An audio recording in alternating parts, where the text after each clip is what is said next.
La pleine lune du 7 janvier aura lieu dans le signe du Cancer.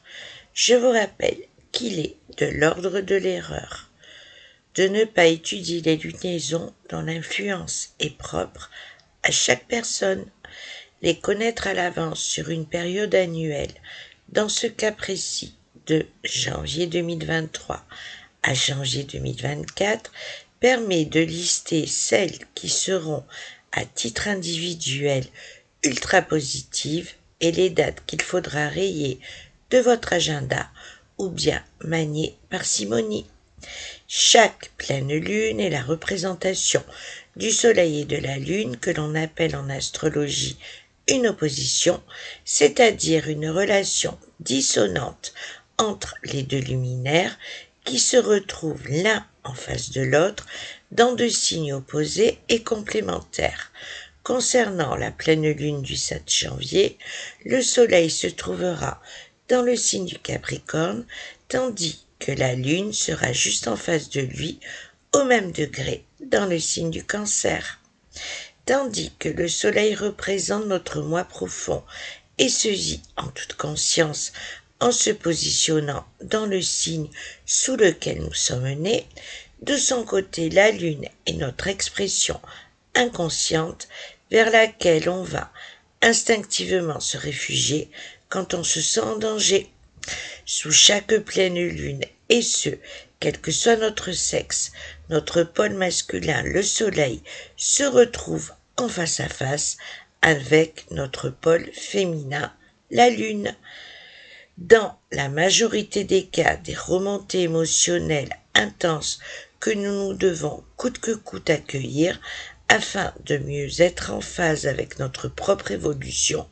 a lieu sous chaque pleine lune, ayant entre autres pour but une compréhension plus affûtée de nous-mêmes.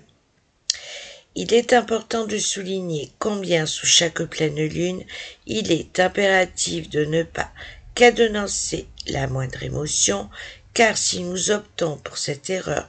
de comportement, nous devenons notre propre bourreau, dont le résultat principal devient alors celui de la castration.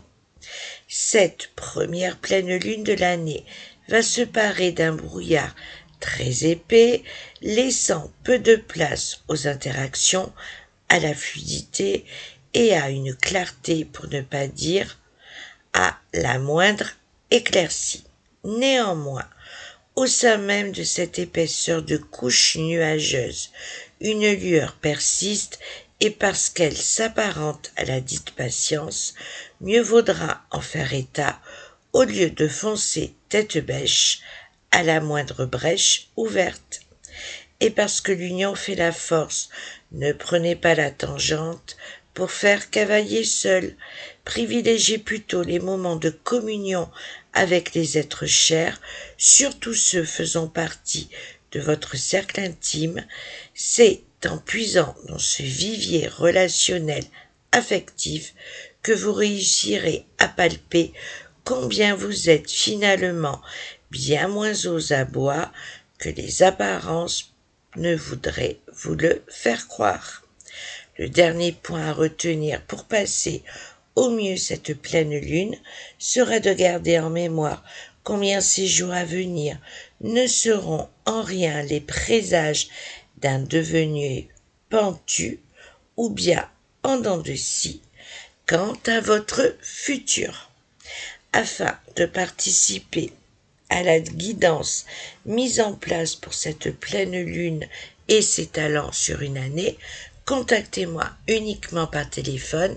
au 06 25 71 44 26.